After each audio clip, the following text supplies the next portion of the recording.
ଜୟ ଜଗନ୍ନାଥ ସାଙ୍ଗମାନେ, welcome to my mini blog. ମୋ ପୁଅକୁ ଖୋଜି ଖୋଜି ପାଉନଥିଲି। ମୁଁ ଦେଖିଲା ବେଳକୁ ବାବୁ ଆମର ବୁଲୁଛନ୍ତି ନାଳବନ୍ଧାରେ ଗୋବର୍ଦ୍ଧନ କହିଲି ବାପା ମୋତେ ଗୋଟେ ଦିଅ ସିଏ ଦେବେନି ମୋତେ। ତ ବାପା ମନା କରୁଛନ୍ତି। ତାପରେ କେତେ କଷ୍ଟରେ ମୋତେ ଗୋଟିଏ ମିଳିଲା ବୋମ୍ବର। ଛଡ଼ିଆ ଛଡ଼ି କରିକି ଖାଇବାରେ ଲାଗିଲି। କିଏ ଛୋଟବେଳେ ବୋମ୍ବର ବେଶୀ ଖାଆନ୍ତି କମେଣ୍ଟ ମାଧ୍ୟମରେ ନିଶ୍ଚିନ୍ତ ଜାଣିବେ। ମୁଁ ତ ଛୋଟବେଳେ ବେଶୀ କମ୍ ଖାଏ, କିନ୍ତୁ ଏବେ ଟିକେ ଛୋଟବେଳର କଥା ମନେ ପଡ଼ିଗଲା। ତାକୁ ମୁଁ ଛଡ଼ିଆ ଛଡ଼ି କରିକି ଖାଇଦେଲି। ତାପରେ ଛୋଟ ବେଳର ସ୍ମୃତି କିଛି ତାଜା କରିବାକୁ ଗୋଟେ ଫଟକା କରିଦେଲି।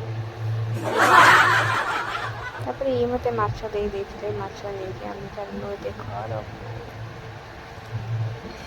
କୋଉ ରୋଡ଼ ପାଇଲି।